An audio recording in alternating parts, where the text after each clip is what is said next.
What if your next car repair wasn't delayed by weeks, but months? Not because of a parts shortage, but because 7 of the world's biggest ports slammed the brakes on US-bound shipments. And no, this isn't about war or weather. This is an economic arms race, and your wallet is caught in the crossfire. In June 2025, something unprecedented happened. Major international ports began canceling shipments to the United States.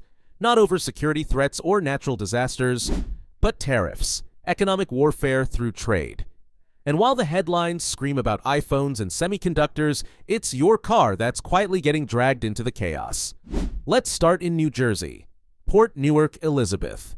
A normally low-profile hub now turned battleground. This port is critical for auto supply chains across the Northeast and Midwest. Think dashboard modules, drivetrain components, even EV electronics. But with West Coast ports overloaded, a wave of freight has crashed into Newark. The result? A traffic jam of floating metal.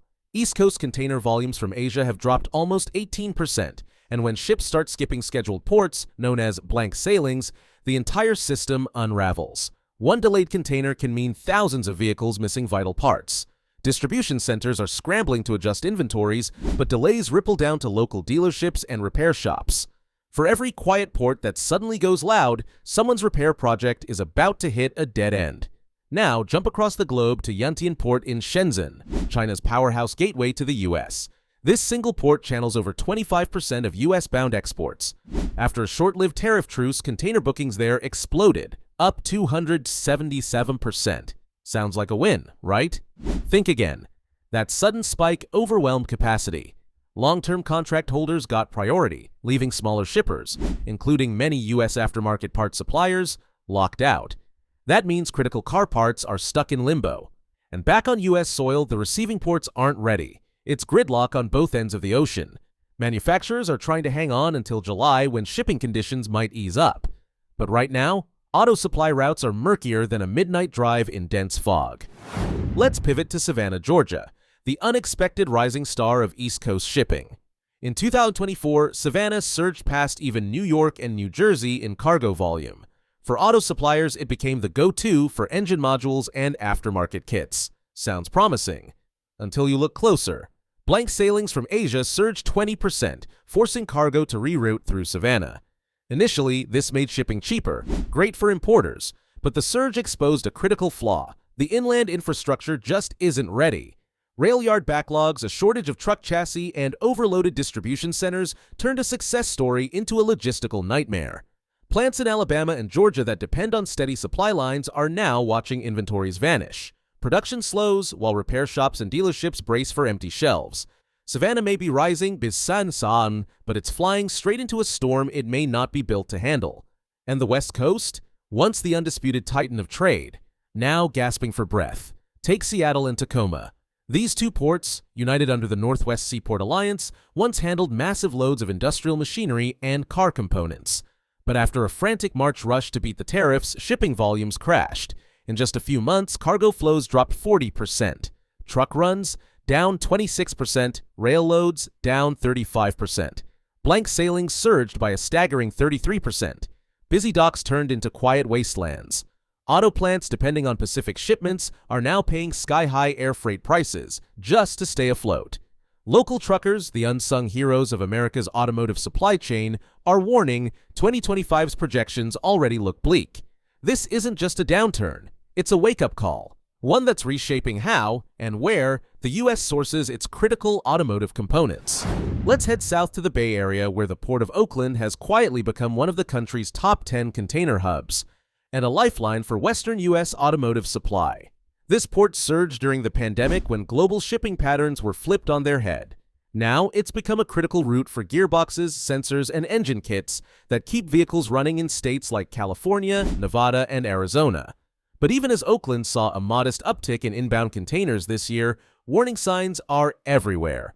Between April and June alone, there were 39 blank sailings, canceled port stops that wreak havoc on schedules. In May, truck movements and vessel lifts both dropped between 11% and 15%, straining the already thin inland distribution network. Many automakers are shifting to Canadian or Mexican alternatives, hoping to bypass the chaos. But those options come with longer transit times and new logistical headaches. Auto parts suppliers who rely on Oakland may welcome the brief spike in volume, but the celebration is short-lived. Supply chains are still sluggish, and delivery delays for some aftermarket parts are now stretching into weeks. That means mechanics waiting for brake modules or ECUs are telling customers, "We'll call you when the part comes in. Could be next Tuesday or next month." A harsh reminder that even a resilient port like Oakland isn't immune to the ripple effects of trade turbulence. And now we arrive at the West Coast's twin giants, Long Beach and Los Angeles. Together, they move a staggering amount of U.S. cargo, including the lion's share of automotive parts that feed the nation's repair shops, dealerships, and factories. Let's start with Long Beach. In 2024, it handled 9.6 million TEUs, that's 20-foot equivalent units, a huge portion of which were transmissions, fuel modules, and steel assemblies. But as tariffs surged in May 2025, the port went into freefall. Blank sailings shot up from 4 to 14 in a single month, cutting out more than 150,000 containers. Truckers in the region say runs have dropped by 60%. Warehouses are sitting idle. Manufacturers are scrambling for costlier alternatives, either flying in parts or raiding local stockpiles. The fallout? Skyrocketing repair costs and empty service bays across Southern California. And then there's Los Angeles, the heart of it all. This port alone moves over 1/3 of America's container traffic. That's nearly $500 billion in economic activity, and it's the lifeline for components like chassis frames, airbags, and aftermarket kits.